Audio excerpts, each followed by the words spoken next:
우리가 신년 맞아서 교회로 나누고 있는데요. 첫 번째 세 시간은 교회의 정의에 대해서 나눴고요. 이제 계속 이어서 조금 다른 측면으로 교회에 대해서 여러분과 나눠보려고 합니다.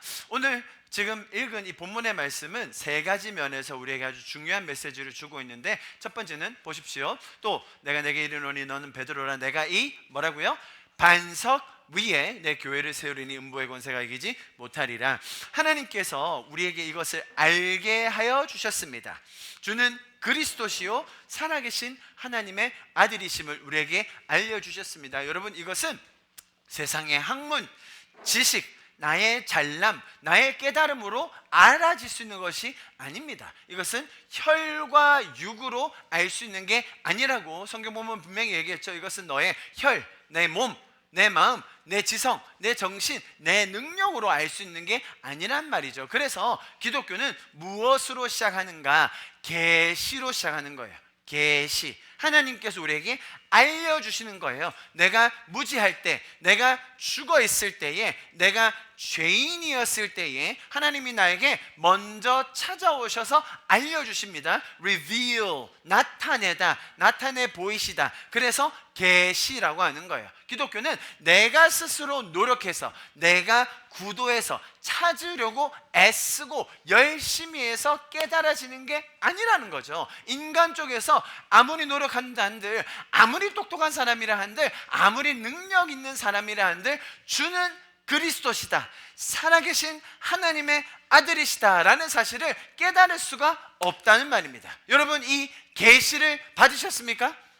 내가 만약에 이것이 믿어지지 않고 깨달아지지 않고 받아들여지지 않는다면 여러분, 구하십시오. 주님, 나에게도 계시하여 주십시오. 나에게도 빛을 비춰 주십시오. 무지한 나를 깨워 주십시오. 죄 가운데 있는 나를 구원해 주십시오. 그게 뭐라고요? 계시라는 거예요. 할렐루야. 여러분, 적어도 이렇게 교회 나오셔서 예배를 드리고 신앙생활하고 있는 동안에는 이것을 구하셔야 됩니다. 주님, 내가 내 능력으로 살지 않게 하여 주십시오. 주님, 나의 잘남과 나의 공덕과 나의 지식, 나의 그 얄팍한 경험으로 살아가지 않게 하여 주십시오. 주님이 주시는 그 계시로 인하여 날마다 내가 새로워지게 하여 주시옵소서. 그게 반석이라는 거예요.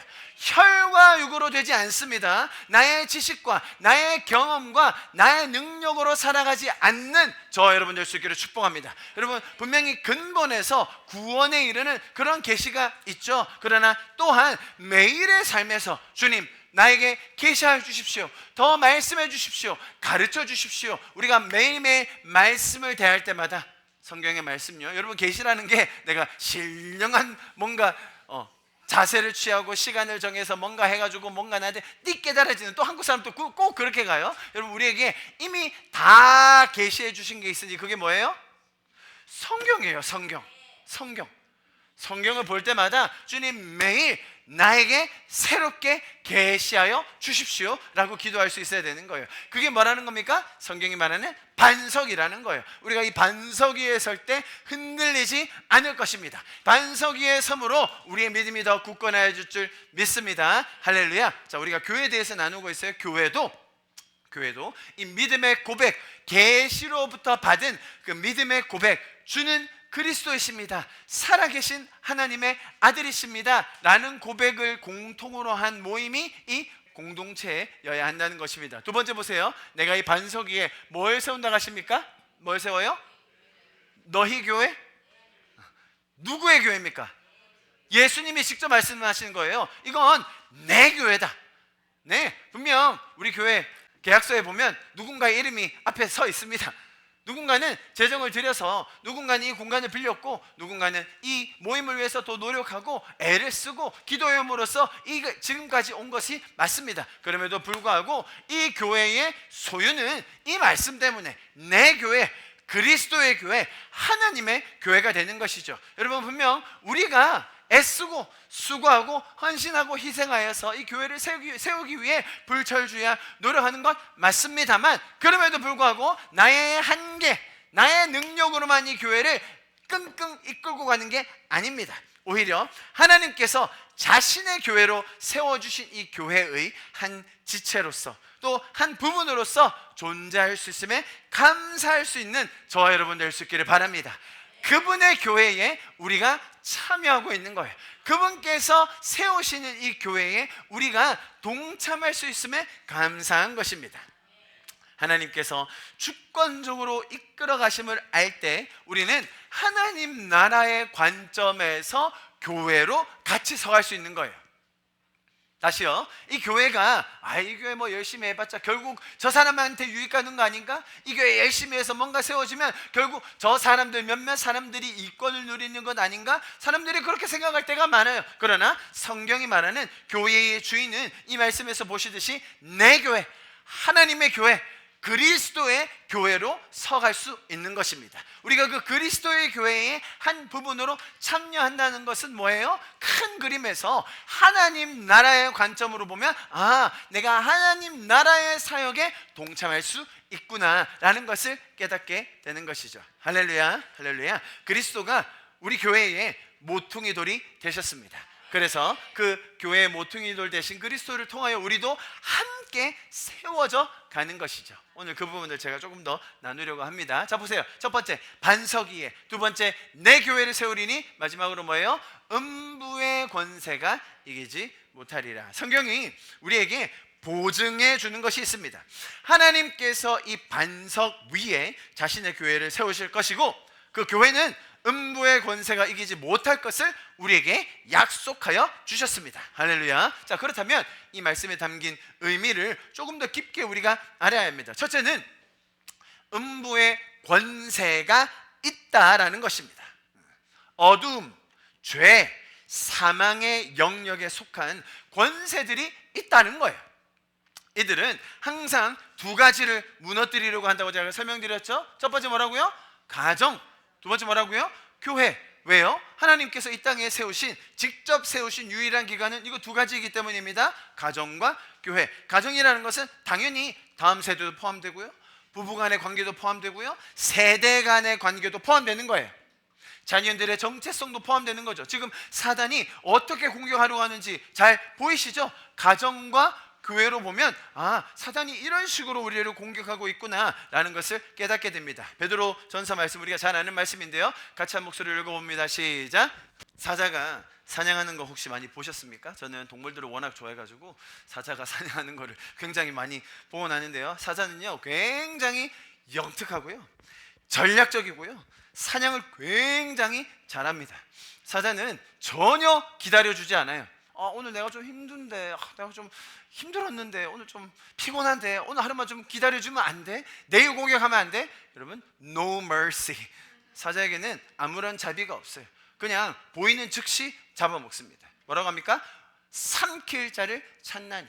여러분, 이게 우리가 지금 현재에도 영적인 전쟁을 치르고 있다라는 경각심을 가지게 해준다는 거예요. 음부의 권세, 어두움, 사망, 생명 없음, 이런 권세들이 우리를 호시탐탐 노리고 있다는 거 우리가 기억해야 됩니다. 그래서 두 번째로 기억해야 될 것은 지금 현재에도 영적 전쟁의 한가운데 저와 여러분이 있다는 것이죠. 영적 전쟁의 여러 가지 차원이 있습니다만 제가 지난 에베소서 설명 때 말씀을 충분히 드렸고요, 오늘은 그 주제가 아니기 때문에 조금 보도록 하겠습니다. 자, 오늘 본문에서 첫 번째, 이 반석 위에 세워진, 믿음의 고백 위에 세워진 교회 공동체. 두 번째로 하나님의 소유된 교회. 세 번째로 음부의 권세가 이기지 못하는, 우리는 이 약속의 말씀을 붙들고 교회에 대해서 더 자세히 보기를 원합니다. 지난 세 번의 시간에 걸쳐서 제가 이렇게 5가지 교회의 정의를 말씀드렸었습니다. 첫 번째는 에클레시아였죠. 부름을 받은, 꺼냄을 받은 공동체. 두 번째 뭐였습니까? 그리스도의 몸. 세 번째, 유기적인 공동체. 그죠? 프로그램이나 조직이 아니라 살아있는 유기적인 공동체입니다. 집, 가정. 그 가정에 있는 가풍이 있어요. 하나님 아버지가 원하시는 것들이 있습니다. 예수님 계취가 아주 심하다고 말씀드렸죠? 계취가 뭐였다고요? 다빈아, 왜 고개를 숙이면서 대답을 안 해요? 널 보고 얘기해. 계취가 뭐라고요? 여러분, 지금 다빈이의 계취가 확실히 보이시죠? 가죽 자켓에 이 부츠, 이게 계취라는 거예요. 계취, 개인적인 취향. 우리 두 여학생이 부츠를 아주 깔끔한 걸 신고 왔습니다. 개인적인 취향. 우리 하늘이한테 저거 신으라고 안 신어요. 왜? 개인적인 취향이 아니기 때문에. 집에는 그 가장 중심이 되는 기준이 되시는 예수님이 원하시는 게 있다는 거예요. 여러분, 기준을 가진다는 게 얼마나 복된 일인지 모릅니다. 세상에서는 어디로 갈지, 어느 방향으로 갈지 몰라 헤맬 때 기준을 제시해 주시고 바운더리, 경계선을 제시해 주셔서 우리가 어떻게 살아야 될지를 분명히 보여주십니다. 마지막으로 함께 지어가는 성전, 주님께서 우리에게 모퉁이 돌이 되시고 우리가 다 같이 함께 지어져 가는 것에 대해서 제가 설명을 드렸었습니다. 자, 보십시오. 오늘은 여기서 조금 다른 관점으로 여러분에게 교회를 설명드리려고 합니다. 자, 먼저 이 5가지 정의를 볼 때 한 가지 키워드를 여기서 빼낼 수 있어요. 자, 에클레시아, 그리스도의 몸, 유기적인 공동체, 집, 가정, 함께 지어져가는 성전. 뭔가 공통점이 보이시죠? 그죠? 이 5가지 정의에서 한 가지 키워드를 뽑아보자면 연합이라는 그런 공통점을 발견할 수 있습니다. 제가 계속 설명드렸듯이 가족은 혈연으로 묶어진 가장 최소한의 단위지 않습니까? 자, 그 최소한의 단위가 이제 믿음, 하늘의 소망, 신앙을 중심으로 하여 세상에 점점 더 확장되어져 갑니다. 그죠? 그래서 가족 안에서 있었던 그 연합이 이제 점점 더 확장되게 돼요. 세상에 보여지게 돼요. 하나님께서 원하시는 그 연합의 모습이 원형으로, 모델로서 세상에 보여지는 모습이 뭐라고요? 교회라는 거예요. 그게 이런 정의로 나타날 수 있는 것이죠. 자, 지금 여기서 제가 충분히 말씀드렸습니다. 우리 모두 다 죄에서 건짐을 받았다. 우리는 유기적인 관계다. 그리스도의 몸이다. 지체다. 이런 것들을 보면 사실 그렇구나, 우리는 하나구나, 연합할 수 있구나, 이걸 알지만 사실 그렇게 연합하는 것이 그리 쉬운 일이 아님은 우리가 너무나 잘 알고 있습니다. 기본적으로 너무나 다른 것을 기본값으로 하고 있기 때문에 같이 연합한다, 하나가 된다, 세상에 그리스도의 몸됨, 유기적인 모습을 보여준다, 그리 쉬운 일은 아닙니다. 그래서 저희가 이전에 배웠었던 그 에베소서의 말씀에서는 그것을 위하여 무엇을 해야 되는지 간략하게 설명해주고 있습니다. 4절 보십시오, 여러분. 몸이 하나요, 성령도 한 분이시니 이와 같이 너희가 부르심의 한 소망 안에서 부르심을 받았느니라. 우리가 이렇게 하나된 존재로 살아간다는 걸 보여줍니다. 자, 그런데 그렇게 되기 위해서 그 앞에 전제로 다양한 것들을 보여주는데요, 제가 다 설명드릴 수는 없고 짧게 몇 가지만 짚어볼게요. 2절 보세요.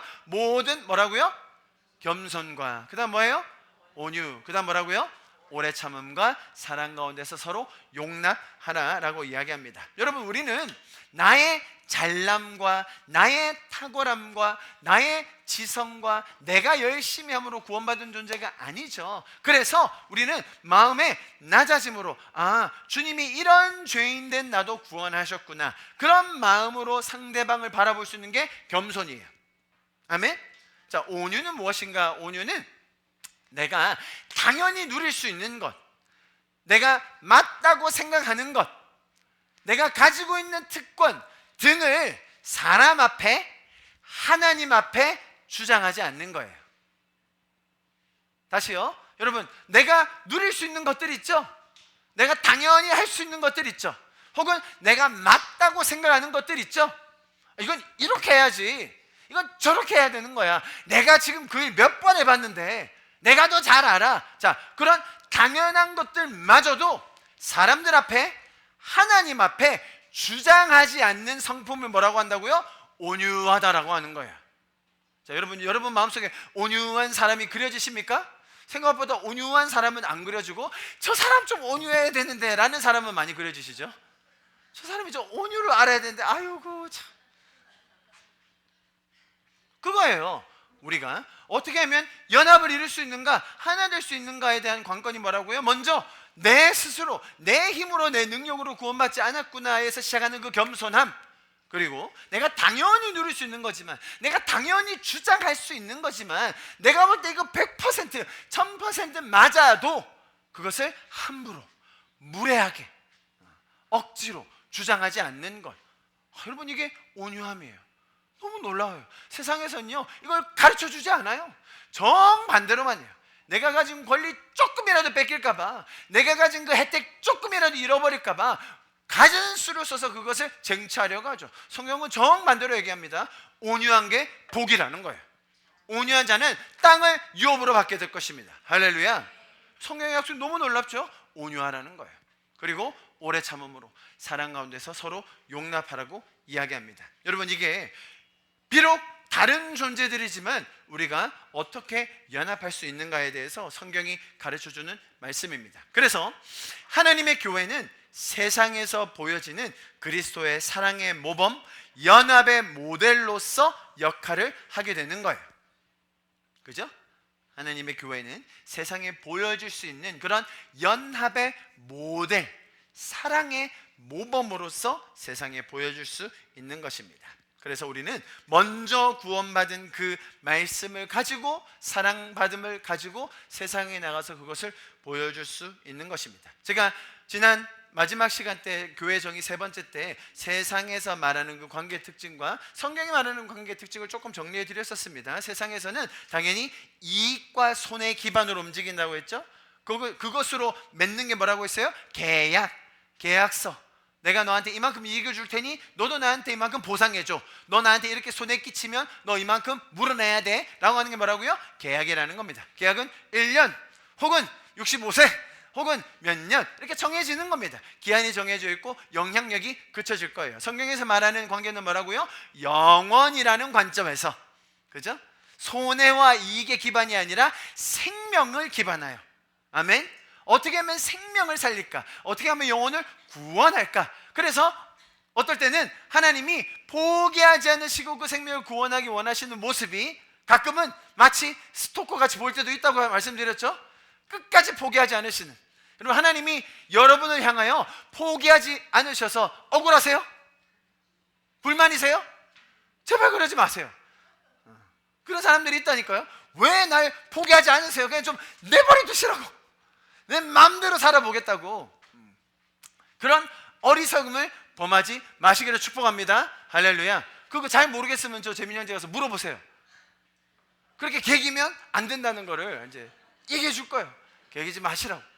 그냥 포기하지 않는 하나님을 붙드시라고. 할렐루야. 재민이 형제 할렐루야. 아멘. 돌아왔잖아요. 할렐루야. 여러분, 우리가 세상적으로 말할 때, 심지어 잘 들어보세요, 부모와 자녀의 관계도 이 성경적인 관계에 기반하지 않으면 다분히 세상적 계약 관계로 가요.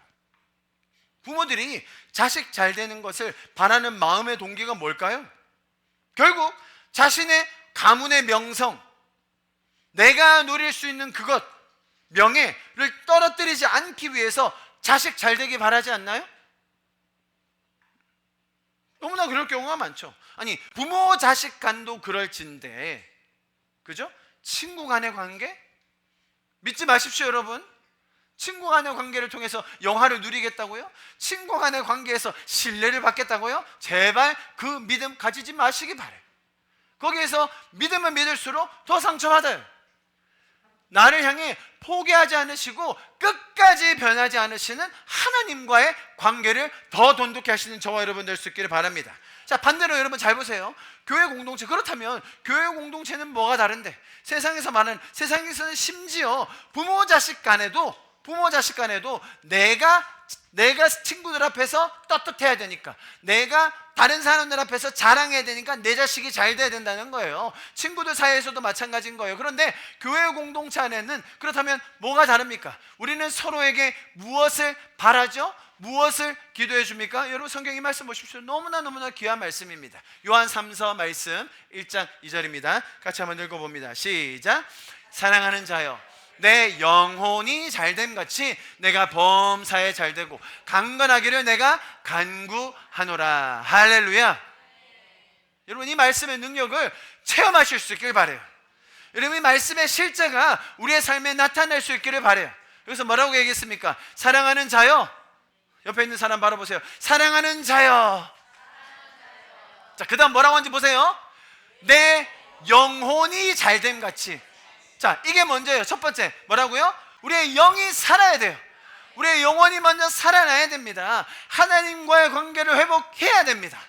나의 영혼이 주님 안에서 살아나야 됩니다. 그래서 내 영혼이 잘됨 같이, 그게 잘됨 같이 모두 잘 됐으면 좋겠다고요? 우리의 바람이 뭐라고요? 우리가 교회 공동체로 모여서 이렇게 함께 세워가는 이유가 뭐라고요? 먼저 그 사람의 영혼이 잘 되면 좋겠고, 그 다음에 뭐 했으면 좋겠어요? 범사에 잘 됐으면 좋겠다. 할렐루야. 이게 먼저 오면 안 돼요. 이게 1번으로 오는 게 기복신앙이에요. 교회만 오면 다 복받고 다 잘되고 모든 일이 만사형통한다. 그건 기복신앙이라는 거예요. 뭐가 잘됨 같이? 내 영혼이 먼저 회복되고 내 영혼이 하나님과의 관계가 회복된 것 같이 우리가 범사에, 우리 성도들 안에서, 교회 공동체 안에서 그것이 잘 되기를 기도합니다. 마지막 뭔지 아세요? 강건이 뭐예요, 여러분? 건강이에요. 건강. 육신의 건강이에요. 여러분 영어로 뭐라 해야 되지? Good health예요. Good health. 뭐 정신적 강건함, 마음의 평안함, 네, 있어요. 그런데 여기서는 굉장히 독특하게 육신의 건강을 얘기합니다, 여러분. 신기하죠? 육신의 건강을 우리가 누리기를 바란다는 거예요. 할렐루야. 자, 우리 자녀분들 바라보시면서 다시 한번 선포합니다. 사랑하는 자여, 내 영혼이 잘됨 같이 범사에 잘될지어다. 강건할지어다. 할렐루야. 할렐루야. 우리가 그렇게 같이 기도하기를 소망합니다. 할렐루야. 자, 여러분, 분명 내 영혼이 잘 되지만 많은 일에 실패하고, 아니 아주 극단적인 경우에 핍박받을 때도 있어요. 뭐 제가 개척해서 지금까지 강건, physically healthy 하기만 했습니까? 암도 한번 걸렸고요, 힘든 적도 있었고요, 다 고쳤습니다. 괜찮아요. 왜? 내 영혼은 잘 되고 있거든요.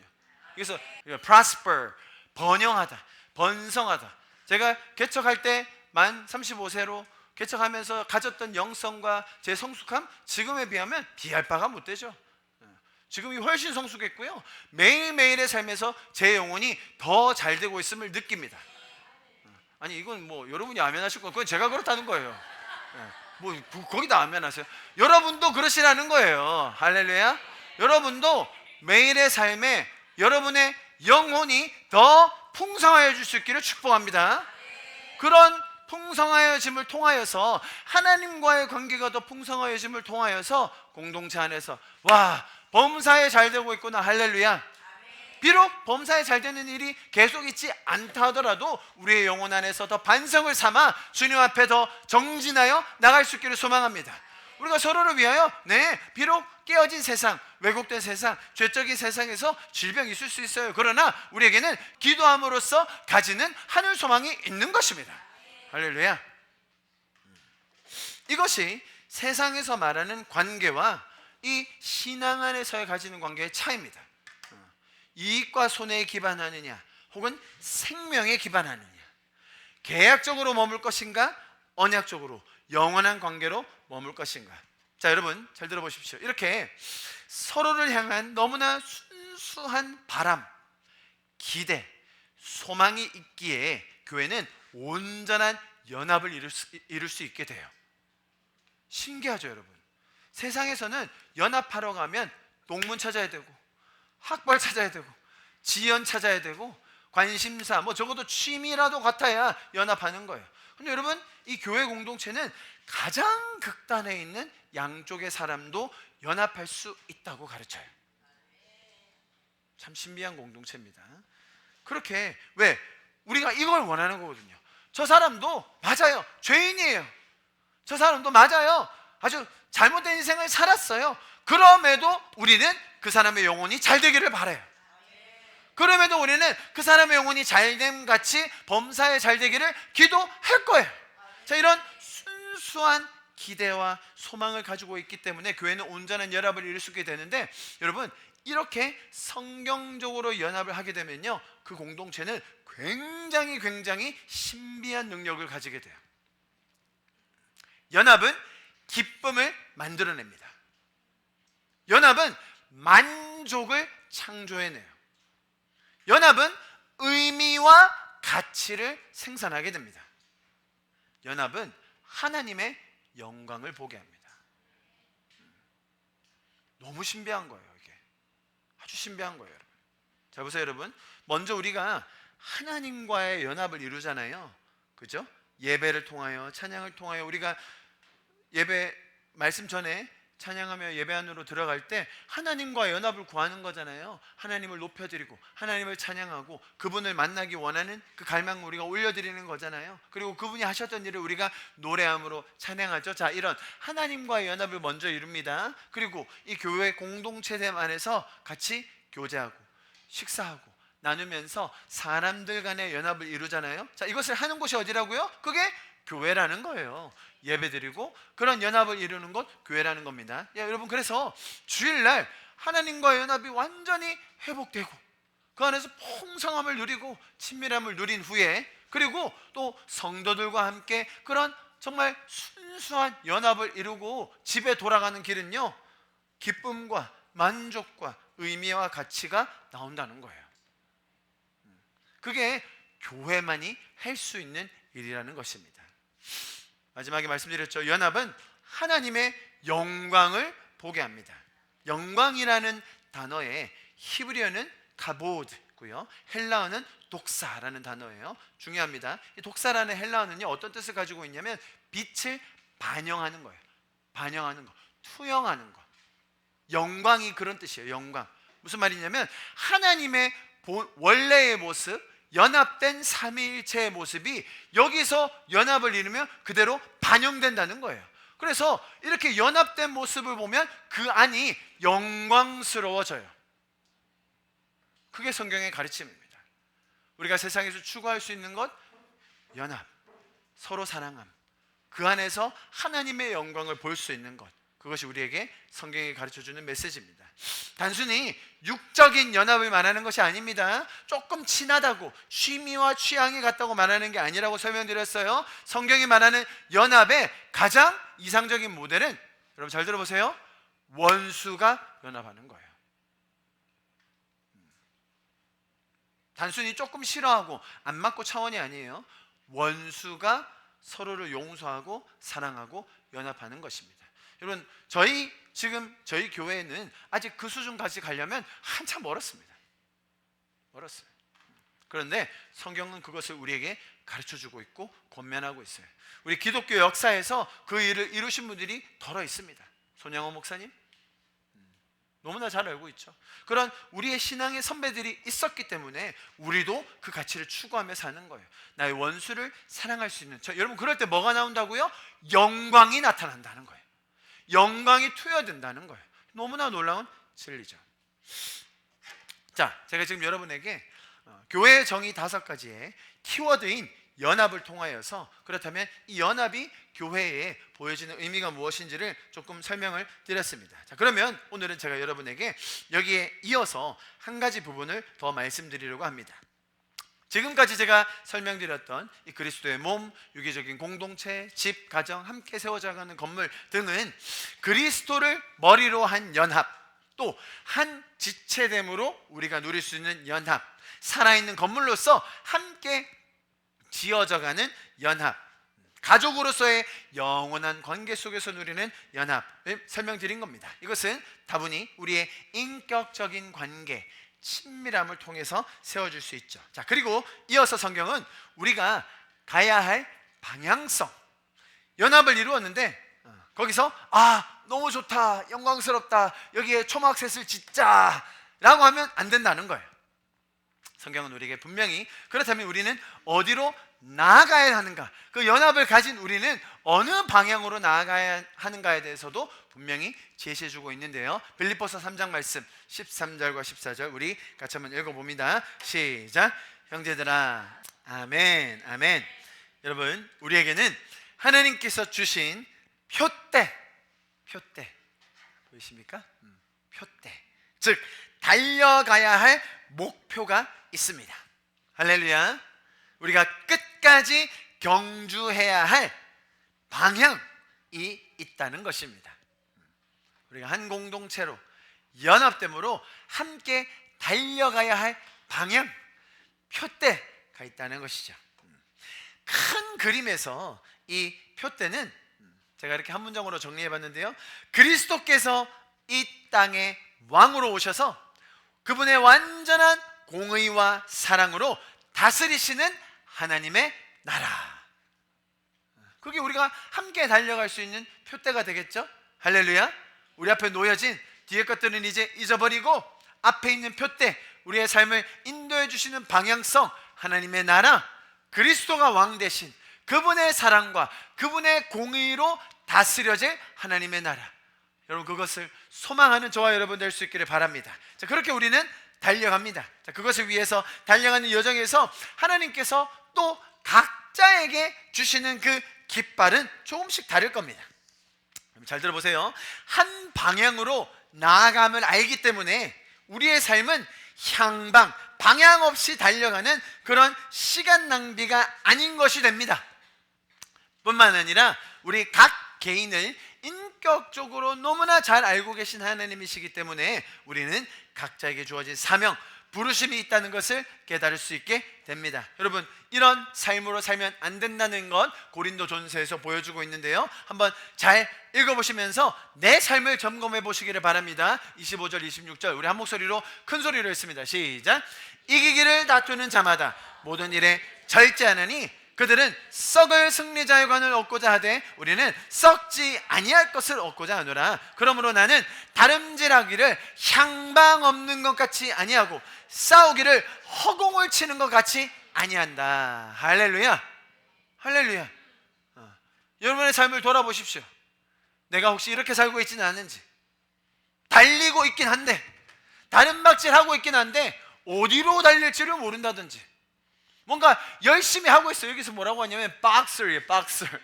권투하는데 상대방을 맞춰야 되는데 계속 허공에다 치고 허공에다 치고, 뭐 누구랑 싸워야 되지? 어디랑 싸워야 되지? 허공에다가 주먹질하고 있는 거예요. 방향 없이 백날 뛰어보십시오. 여러분, 열심히 살아보세요. 열심히 살수록 열심히 망할걸요. 최선을 다해서 치면 최선을 당해서 망합니다. 빨리 뛰어가면 빨리 망하는 거예요. 여러분, 방향을 알아야 되는 거예요. 무엇을 상대하는지를 알아야 되는 거예요. 어느 방향으로 가는지를 알아야 되는 겁니다. 할렐루야. 그것을 정확하게 제시해 줄 수 있는 공동체, 교회가 되는 것입니다. 여러분, 하나님께서는 우리에게 큰 그림을 보여주시면서 우리 공동체가 어떤 표대를 향하여 나아가야 되는지, 부르심의 상이 어디에 있는지를 정확하게 보여주신다는 거예요. 여러분, 그래서 우리는 한 방향으로 큰 그림 안에서 달려갈 수 있는 겁니다. 그렇게 말하면 사람들이 이렇게 반문하죠. 그러면 우리는 그냥 뭐 개인적인 그런 주님의 부르심과 데스티니와 혹은 그런 것도 없이 그냥 공동체가 가는 곳으로만 따라가면 됩니까? 뭐 이렇게 철없이 질문하는 애들한테는 그냥 그래, 닥치고 따라와, 이렇게 얘기하면 되고요. 조금 철들기 시작하면 그때부터는 그렇다면 개인의 부르심은 뭔가를 조금씩 설명해 줄 수 있어요. 제가 왜 이 말씀을 드리느냐, 너무 중요한 게 있는데요. 여러분 보십시오.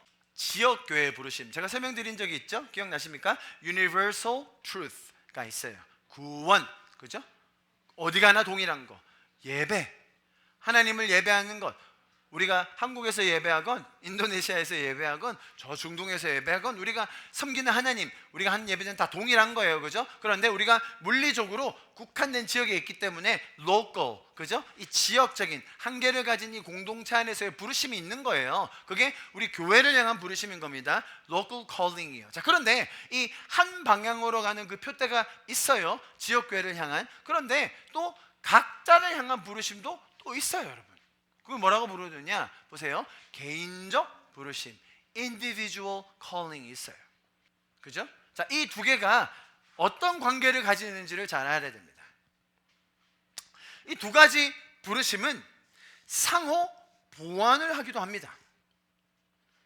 때때로는 아주 긴밀하게 연결되어 있어요. 두 가지가 서로를 지지하기도 합니다. 어떨 때는 한쪽에 희생이나 포기를 요구하기도 합니다. 이해하셨습니까?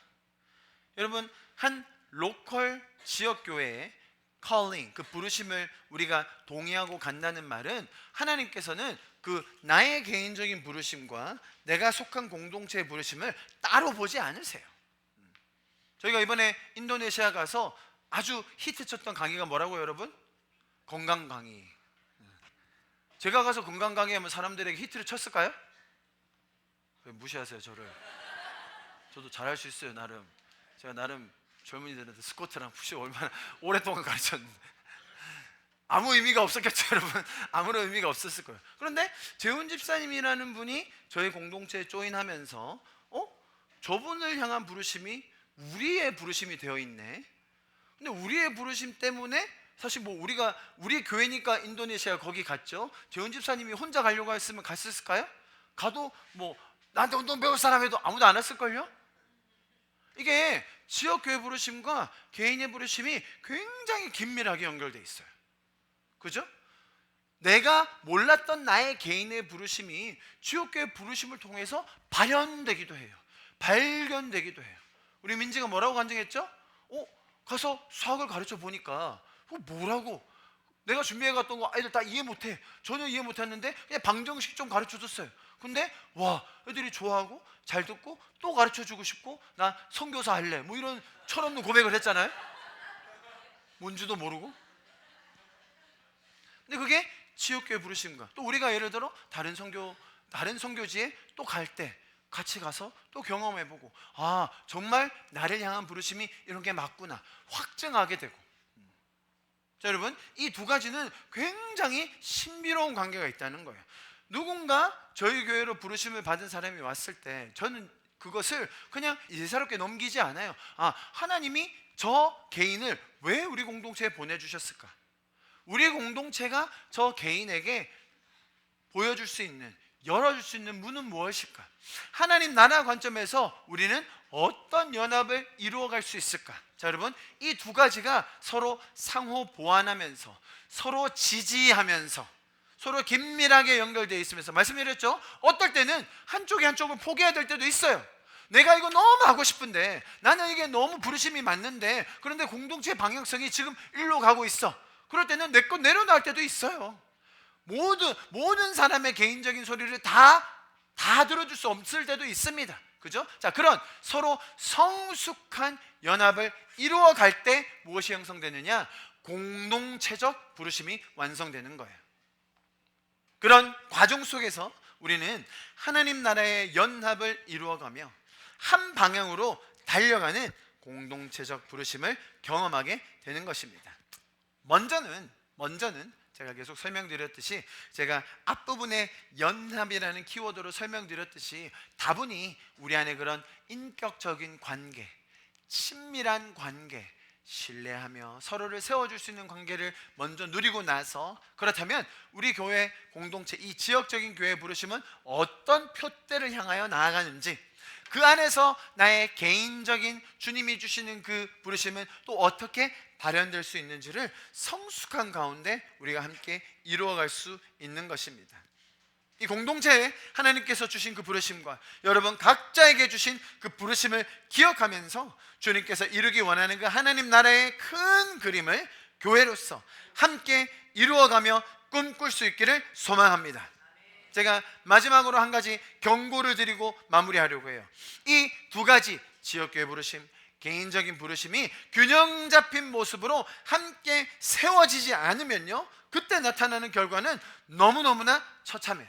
처음에 말씀드렸듯이 반석 위에 세워져서 음부의 권세가 이기지 못하는 교회가 되는 것이 아니라 마치 바람에 나는 겨와 같이, 마치 모래 위에 세운 집같이 된다는 게 성경의 경고입니다. 같이 한번 읽어봅니다. 시편 1편 3절과 4절요. 시작.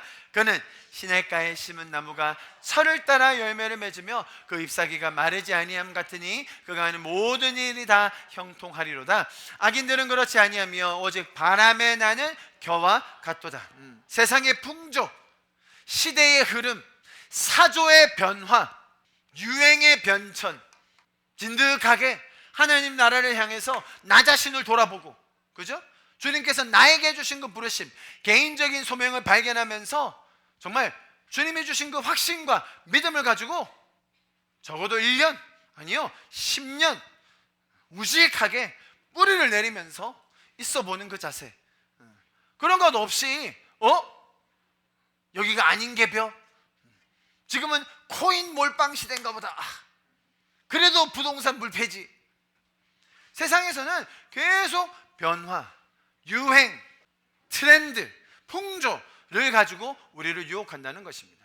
여러분, 만약에 바람에 나는 겨와 같이 그런 삶의 자세를 가지고 계시다면 여러분 회개하시고, 제가 말씀드렸던 지역교회 부르심, 또 개인적인 부르심을 통한 공동체적인 부르심을 여러분 안에 새길 수 있기를 소망합니다. 마지막 말씀입니다. 보세요. 나의 말을 듣고 행하지 아니하는 자는 그 집을 모래 위에 지은 어리석은 사람 같으니.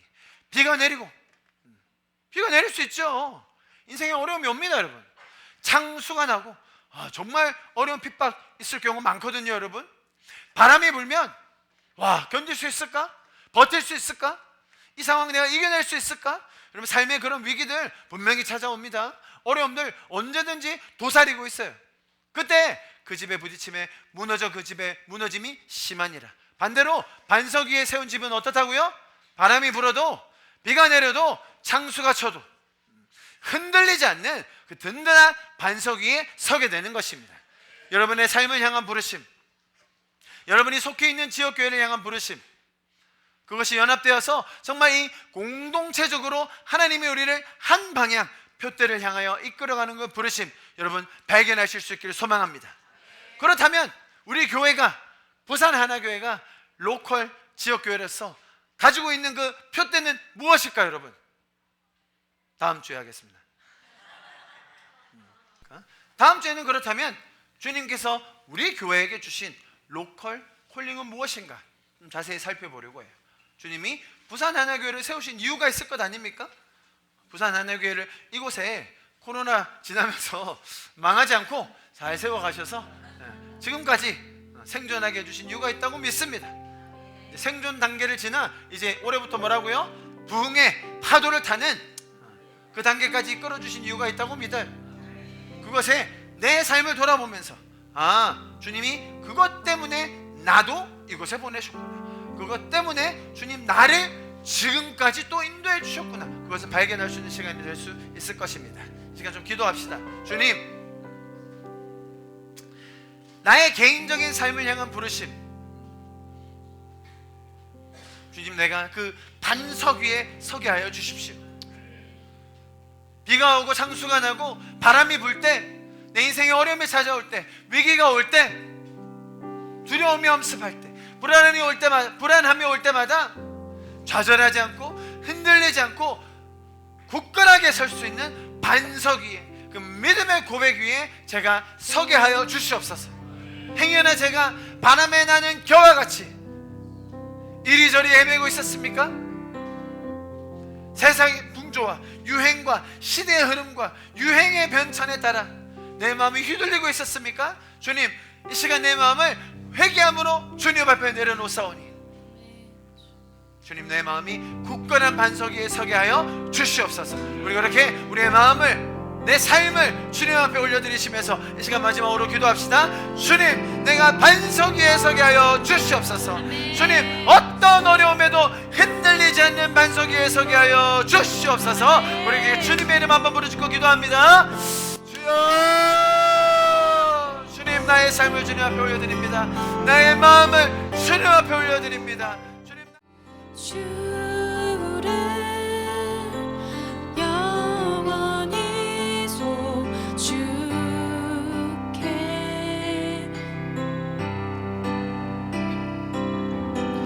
항상 주를 지하리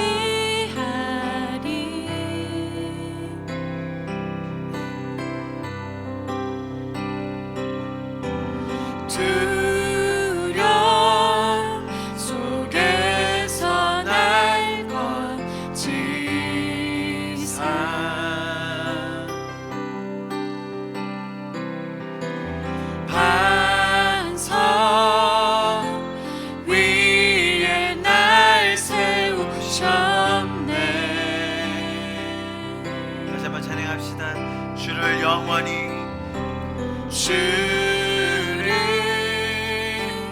영원히 소축해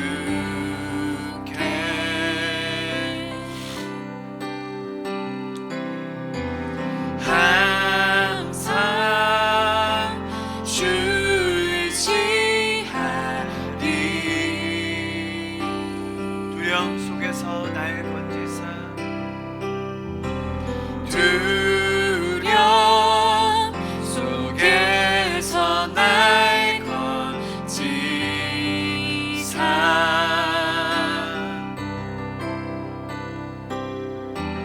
반석 위에 날 세우셨네. 요동하지 않고 요동하지 않고 주를 고백하리. 나의 방패 힘과 내 기억 구원자 피난처 강한 성루 언제나 나의 도움 되시네. 찬양합시다. 내가 사모할 자 오직 주. 내가 사모할 자 오직 주. 주와 같은 분 없으리. 주와 같은 분 없으리. 내 기쁨 되시는 내 기쁨 아멘. 되시는 주님 나의 기쁨 되십니다. 주님 나의 반석 되십니다. 주님 앞에 매달아 고백하겠습니다. 나의 방패 힘과 내 기억 구원자 피난처 강한 성루 언제나 나의 도움. 나의 방패 힘과 내 아멘. 내 기업 되십니다. 내 구원자 되십니다. 피난처 강한 성루 언제나 나의 도움. 나의 방패 힘과 내 기억 구원자 피난처 강한 성루 언제나 나의 도움 되시네.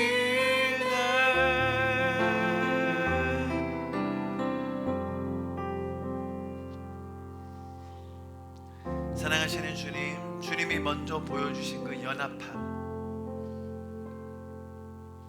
정말 주님의 영광을 드러낼 수 있는 그 연합, 몸된 지체로서 함께 그 주님의 교회를 세워갈 수 있는 그 특권과 영광 우리에게 허락하여 주셔서 감사합니다. 연합 안에서 주님 주시는 그 기쁨과 만족, 가치와 의미들을 날마다 더 풍성히 누리는 우리가 되게 하여 주시옵소서.